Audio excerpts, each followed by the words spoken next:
माधोपुर गांव के घने जंगलों के बीच एक पेड़ की लकड़ियों से बनी झोपड़ी में किशन नाम का मछुआरा अपनी पत्नी सुमित्रा और 1 साल के बेटे आरव के साथ रहता था। किशन मेहनती और शांत स्वभाव का था, जो हर दिन नदी में मछलियां पकड़कर अपने परिवार का पेट पालता था। अरे ओ सुमित्रा, भाग्यवान, अब मैं जा रहा हूँ मछलियां पकड़ने। कहा है कि नदी की धार बड़ी तेज है, देर भी हो सकती है। ठीक है, तो तू आरव का ध्यान रखना। इसका बदन तो अब रोज तपता रहता है, कुछ ठीक नहीं लगती इसकी हालत। ध्यान रखना अच्छे से। हाँ जी हाँ, आप तो जैसे हर बार यही बोलते हो। आपको तो सिर्फ आरव की चिंता रहती है, पर क्या आपको नहीं पता कि ये मेरा भी बेटा है। मैं इसे अपनी जान से भी बढ़कर चाहती हूँ। मेरे लिए ये सांस है मेरी।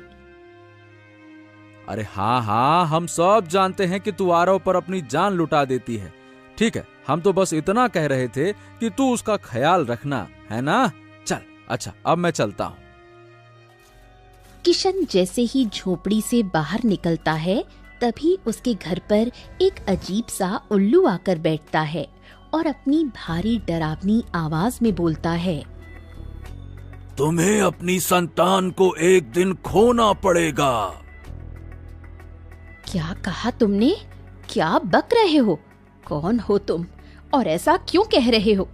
मेरे बेटे को कुछ नहीं हो सकता। नहीं, ऐसा नहीं हो सकता। भगवान के लिए कुछ तो बोलो, ऐसा क्यों होगा? मैं जो कहता हूँ वो कभी झूठ नहीं होता।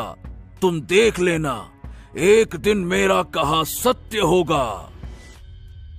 इतना कहकर वो उल्लू वहाँ से उड़ जाता है। सुमित्रा कांपती हुई वहीं बैठ जाती है। उसका चेहरा पीला पड़ चुका है। तभी किशन वापस आता है।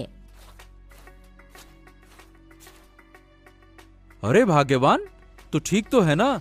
ये क्या हाल बना रखा है तेरा? चेहरा ऐसा क्यों लग रहा है? क्या हो गया? अजी, अभी अभी यहाँ एक उल्लू आया था और उसने कहा कि हमारा बेटा हमसे एक दिन छिन जाएगा। कैसे कहूँ, उस समय मेरी सांस ही रुक गई थी। अरे तू भी ना कुछ भी दिल पर ले लेती है। अरे ये भी तो हो सकता है कि वो किसी और को देख रहा हो, या फिर ये एक संयोग हो सकता है, बस। और फिर एक उल्लू का जाने किसकी किस्मत में क्या लिखा है। हाँ। नहीं जी, वो बात कुछ और थी। उसकी आंखें ऐसी थी जैसे वो सब कुछ देख चुका हो, और उसकी आवाज जैसे दिल में सीधे उतर गई हो। ओहो, तू चुप हो जा सुमित्रा। बेकार की बातों से अपना मन खराब मत कर। हम मछलियां पकड़ने जा रहे हैं, तू अपना ख्याल रखना, ठीक है ना? हाँ ठीक है जी, आप कहते हो तो मान लेती हूँ, पर ये डर दिल से जा नहीं रहा। हर वक्त आरव के माथे पर हाथ रखकर देखती हूँ, कहीं बुखार तो नहीं। समय बीतने लगता है। एक रात सब सो रहे होते हैं। तभी सुमित्रा को पेड़ के भीतर से एक गूंजती हुई आवाज सुनाई देती है। तुम इस पेड़ को छोड़ दो, नहीं तो तुम्हें तुम्हारी संतान से हाथ धोना पड़ेगा।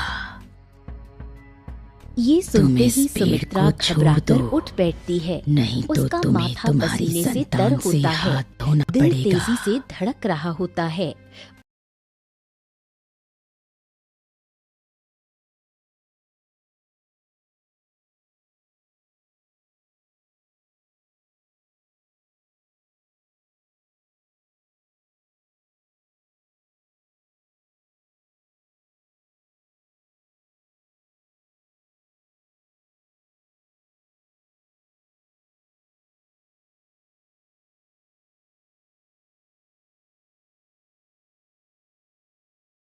सीधी उसके बेटे की ओर गिरती है। तभी सुमित्रा बिना कुछ सोचे अपने बेटे आरव को उठाकर दूर हट जाती है। हे भगवान, मेरे लाल, तुझे कुछ नहीं हुआ। बस इसी दिन से डर रही थी मैं। किशन, जल्दी उठो।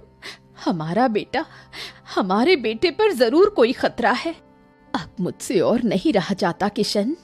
ये पेड़ कुछ बोलता है। इसकी टहनियां खुद गिरती हैं और मेरे बेटे पर खतरा बनकर मंडराती हैं। मैं अब इस पेड़ के पास नहीं रह सकती। ए सुमित्रा, तू घबरा मत, है ना? हम जल्दी कुछ न कुछ करते हैं। अरे हम कहीं और झोपड़ी बना लेंगे, पर तब तक तो हमें यहीं रहना होगा ना।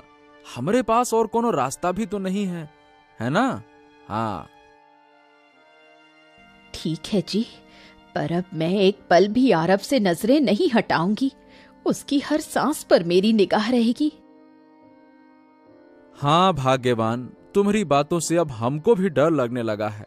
लेकिन चिंता ना करो, जैसे ही कुछ पैसा होगा हम ये घर छोड़कर कहीं और चले जाएंगे और एक अच्छा सा घर बना लेंगे, ठीक है ना?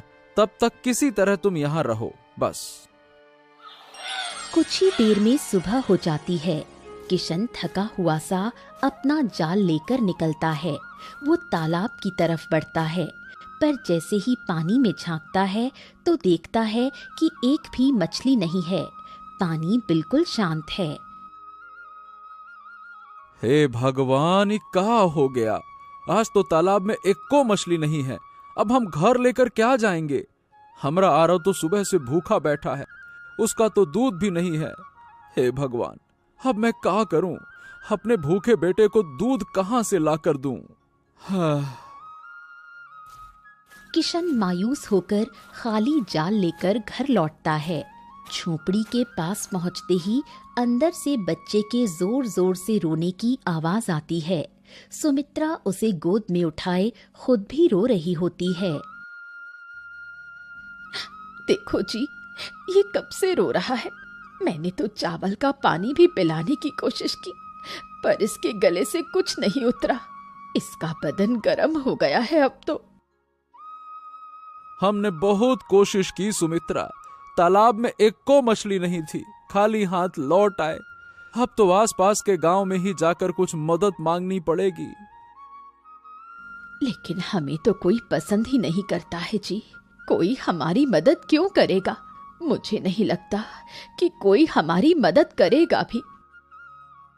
अरे तो एक बार देखने में कहा जाता है, भूखे मरने से तो अच्छा है एक बार जाकर कोशिश करके देखा ही लें, हैं? किशन अपने बेटे आरव की हालत देखकर हिम्मत करता है और खाली बर्तन लेकर गांव में मदद मांगने निकलता है।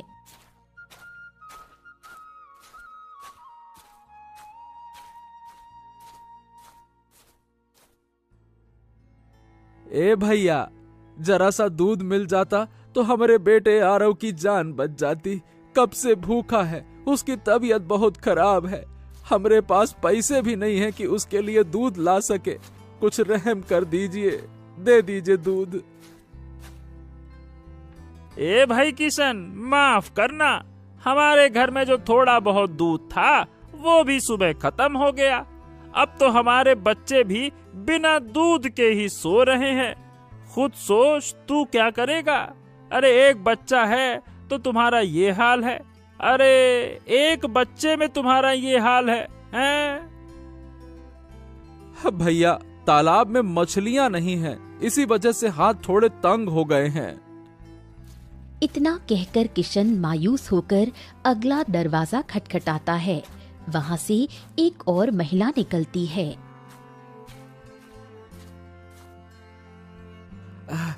बहन, थोड़ा सा पैसा ही दे दो, दूध लाकर पिला दूं अपने बेटे आरव को। उसकी हालत देखी ना जाती, हर सांस जैसे टूट रही है। भैया, हमारे घर में खुद 2 दिन से चूल्हा नहीं जला। अब तो भगवान से ही आस है, माफ करो। किशन का दिल बैठने लगता है। वो तीसरे घर की तरफ बढ़ता है, पर वहाँ का आदमी दरवाजा खोलकर एक नजर डालता है और फिर बिना कुछ कहे दरवाजा बंद कर लेता है। अब तो कोई दरवाजा ना खुलेगा। लगता है इंसानों से ज्यादा उम्मीद करना ही बेवकूफी है। अब तो हमको जमींदार के पास ही जाना पड़ेगा। अपने बेटे को लेकर जाता हूँ तो शायद जमींदार पैसे देने से मना ना करे, दे दे कुछ। हाँ,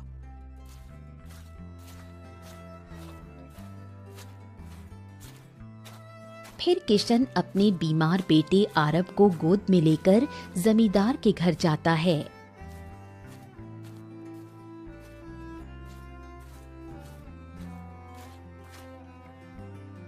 मालिक राम राम।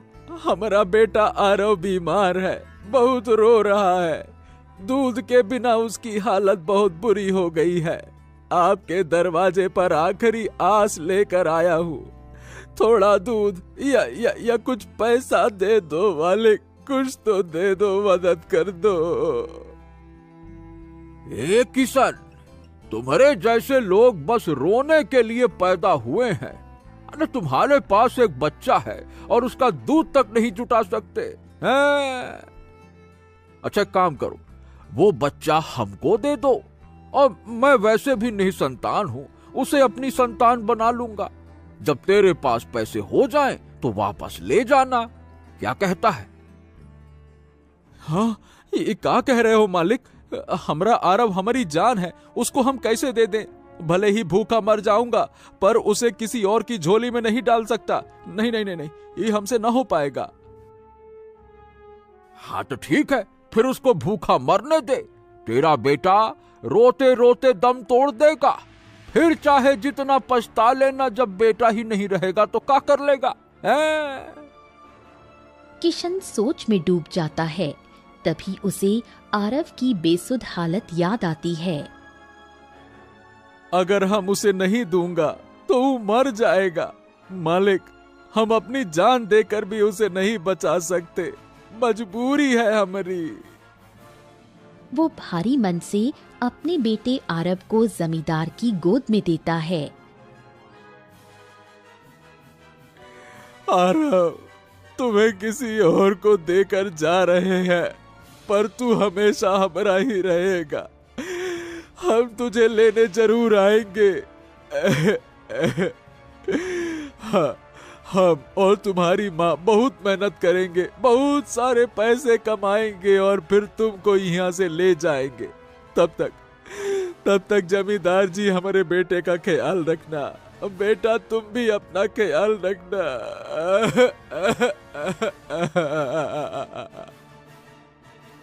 जमींदार उसे एक चमकता हुआ सोने का सिक्का देता है। ये ले पैसा। मुझे ये खून के आंसू से भीगा सिक्का नहीं चाहिए। मैं अपनी मजबूरी बेचने नहीं आया था, मैं सिर्फ अपने बेटे को बचाने आया था।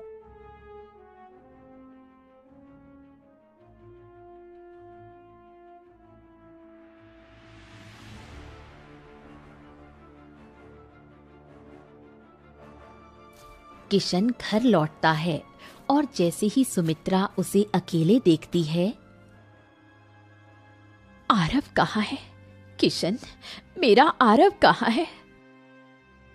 मैंने उसे जमींदार को दे दिया सुमित्रा। तुमने क्या कर दिया? क्या तुमने सच में उसे किसी और की झोली में डाल दिया?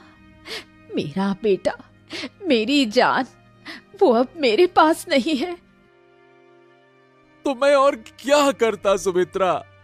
अगर नहीं देता तो वो आज हमारे सामने नहीं होता। हम दिन रात मेहनत करेंगे, हर हाल में पैसा जुटाएंगे और अपने आरव को वापस लाएंगे। वो हमारे बिना नहीं रह सकता।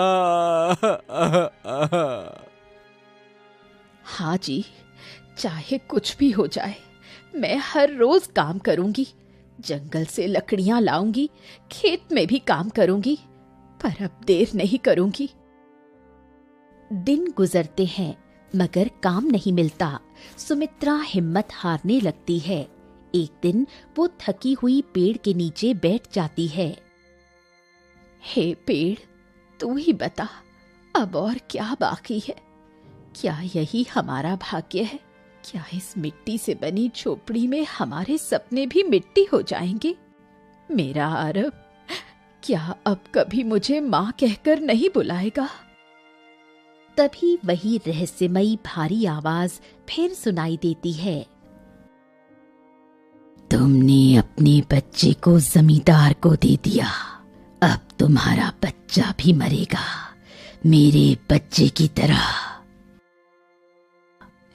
नहीं नहीं, ऐसा मत कहो। मैंने अपने बेटे को बचाने के लिए ही तो उसे जमींदार को सौंपा था। मेरी ममता को मत कोसो। मैं माँ हूं, मैं उसे मरने कैसे दूंगी? उसकी चीख सुनकर किशन बाहर आता है और दौड़कर उसे पकड़ लेता है। क्या हुआ सुमित्रा? क्या हो गया? फिर से वही आवाज आई? क्या कहा उसने? किशन, वो कह रहा है हमारा आरव भी मरेगा जैसे उसका मरा था। क्या ये सब सच है? क्या हमने कोई बहुत बड़ी भूल कर दी? अब हम समझ गए सुमित्रा। अब हम मानता हूं कि इस पेड़ के अंदर कुछ तो है, कोई आत्मा, कोई पीड़ा जो हर दिन हमें डराकर कुछ समझाने की कोशिश कर रही है। हाँ, अगर सच में ऐसा है तो हमें कुछ करना होगा। हमें अपने बेटे को जमींदार के घर से वापस लाना ही होगा। मैं उसे किसी और की गोद में नहीं देख सकती। चलो अभी चलते हैं। चाहे जो हो, अब डर कर बैठने से कुछ नहीं होगा। चलो। दोनों रात के अंधेरे में ही जमींदार के घर पहुंचते हैं। मालिक, हमारा बेटा आरव हमको वापस दे दीजिए। अब हम कुछ भी करने को तैयार हैं। मेहनत करूंगा, पैसा दूंगा, पर हमारा बेटा हमको लौटा दीजिए मालिक, लौटा दीजिए। आपको जो चाहिए ले लीजिए, पर मुझे मेरे बेटे की गोद की गर्मी लौटा दो। मैं अब और नहीं जी सकती। मुझे मेरा आरव वापस कर दो मालिक, मुझ पर रहम करो। लौटा दीजिए? अरे भैया, अब बहुत देर हो चुकी है। आरव अब मेरा है, मैं उसे कहीं नहीं जाने दूंगा। चलो जाओ, भागो यहाँ से, वरना अच्छा नहीं होगा। ए हरिया, इन दोनों को धक्के मारकर हवेली से बाहर तो निकाल इनको, बड़े आए। हरिया दोनों को हवेली से धक्के मारकर बाहर निकाल देता है। किशन और सुमित्रा टूटे दिल से रोते हुए लौटते हैं। सुमित्रा, हम हार नहीं मानेंगे। चाहे कुछ हो जाए, हम आरव को वापस ला कर रहेंगे, किसी भी कीमत पर। हाँ। अगले दिन सुबह सूरज की किरणें झोपड़ी के पास पड़े उस पेड़ पर पड़ती हैं। तभी अचानक वहां एक गधा आता है जो अजीब सी आंखों से किशन की तरफ देखता है। तुम दोनों बहुत दुखी हो, मैं जानता हूँ क्यों। हाँ, तू बोल रहा है? तू कौन है और तू हमको जानता कैसे है? मैं उस जमींदार के यहाँ पहले काम करता था। मैं उसका राज जानता हूँ जो कोई नहीं जानता। एक दिन उसने कुछ ऐसा किया था जिसकी सजा उसे आज भी मिल रही है। क्या तू हमारी मदद कर सकता है? क्या तू हमारा बच्चा हमें वापस दिला सकता है? अगर तुम दोनों अपना बेटा वापस पाना चाहते हो तो तुम्हें राजमहल जाना होगा और इस पेड़ का रहस्य सुलझाना होगा, क्योंकि यही पेड़ वो कड़ी है जो तुम्हारे दुखों का कारण भी है और समाधान भी। हाँ, तो ठीक है, हम तैयार हैं। बताओ हमको कहाँ जाना होगा। हम जाएंगे, चाहे रास्ता कितना भी कठिन क्यों ना हो, पर हमें हमारा बेटा वापस चाहिए। तो चलो, अब समय आ गया है कि जमींदार का सच सामने लाया जाए और इस पेड़ की पीड़ा को भी मुक्त किया जाए।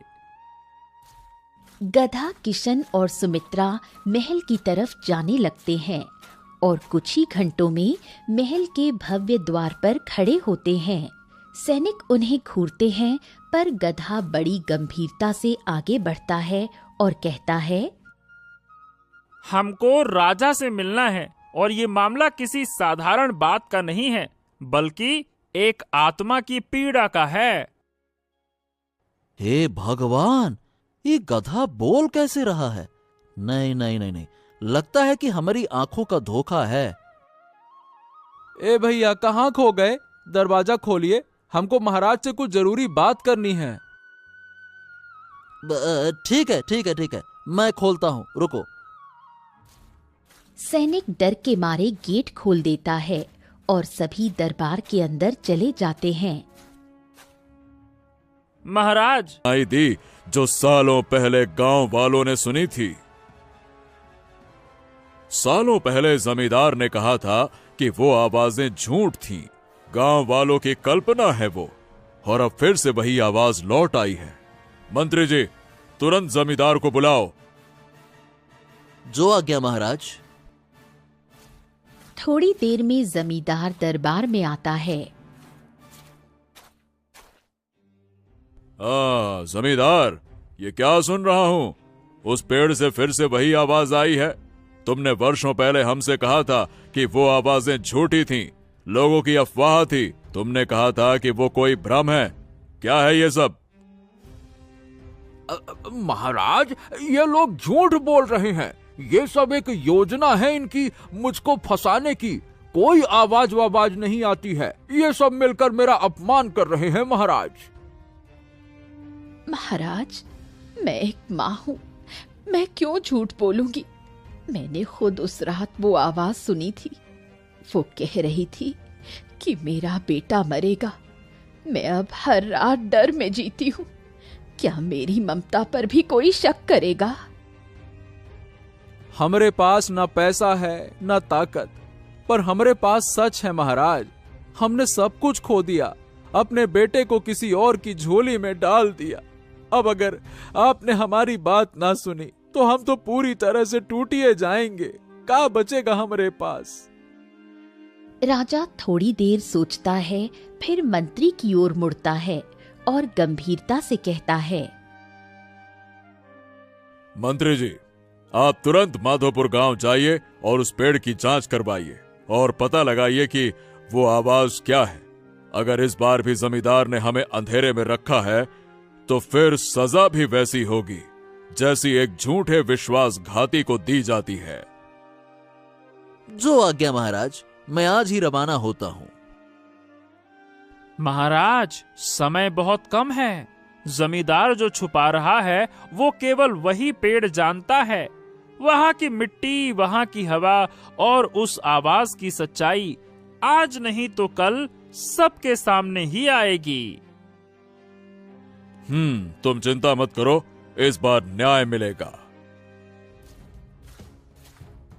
मंत्री माधोपुर गांव पहुंच चुका था।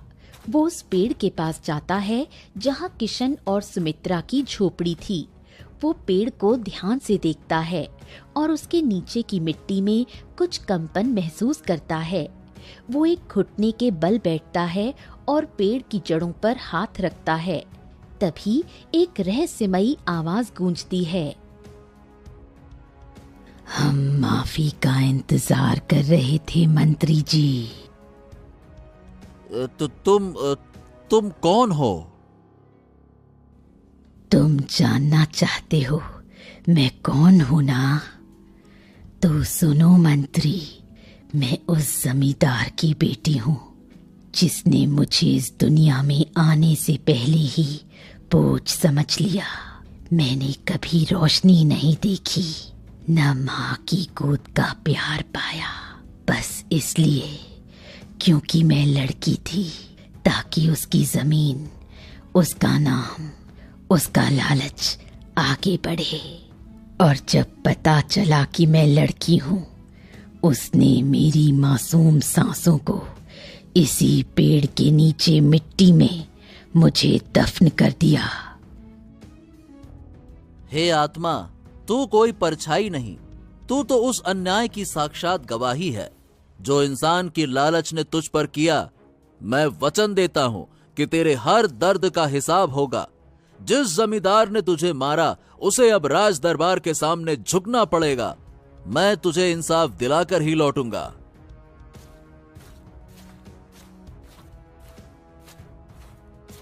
मंत्री तेजी से राजमहल लौटता है और सीधे दरबार में प्रवेश करता है, जहां राजा उसकी प्रतीक्षा कर रहा होता है।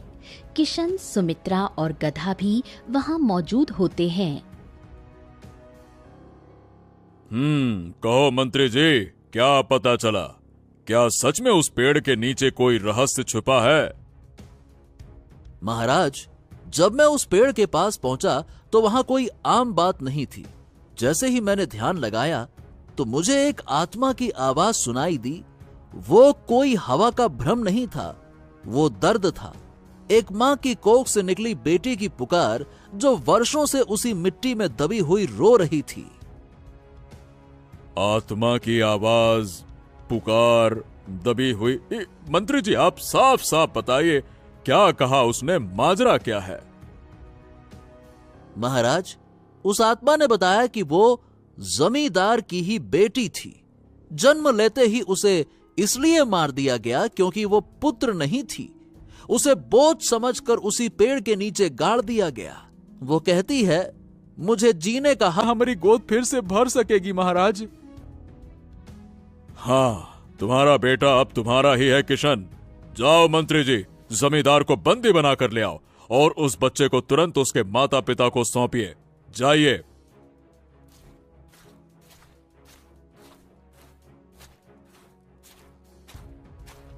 कुछ ही देर में सिपाही जमींदार को दरबार में पकड़े हुए लाते हैं। तुमने पहले अपनी बेटी को मारा, फिर उस गुनाह को छुपाया और अब एक गरीब की संतान को छीन लिया। तुम्हारे पाप का घड़ा भर चुका है जमींदार। तुम्हें जीवन भर के लिए कारावास की सजा दी जाती है। सिपाही जमींदार को घसीटते हुए ले जाते हैं। किशन की आंखों से आंसू गिरते हैं, मगर अब वो खुशी के होते हैं। मंत्री एक कपड़े में लिपटा नन्हा बेटा लाकर सुमित्रा को सौंपता है। मेरे लाल, तू फिर से मेरी गोद में आ गया। मैं तुझ पर अब किसी की भी परछाई पड़ने नहीं दूंगी। अब हम पूरे हो गए सुमित्रा, अब कोई डर बाकी नहीं रहा। हाँ। तुमने जो सहा वो किसी कठिन परीक्षा से कम नहीं था किशन। अब तुम हमारे महल में काम करोगे। तुम सच्चे और मेहनती हो और महल को ऐसे ही लोगों की जरूरत है।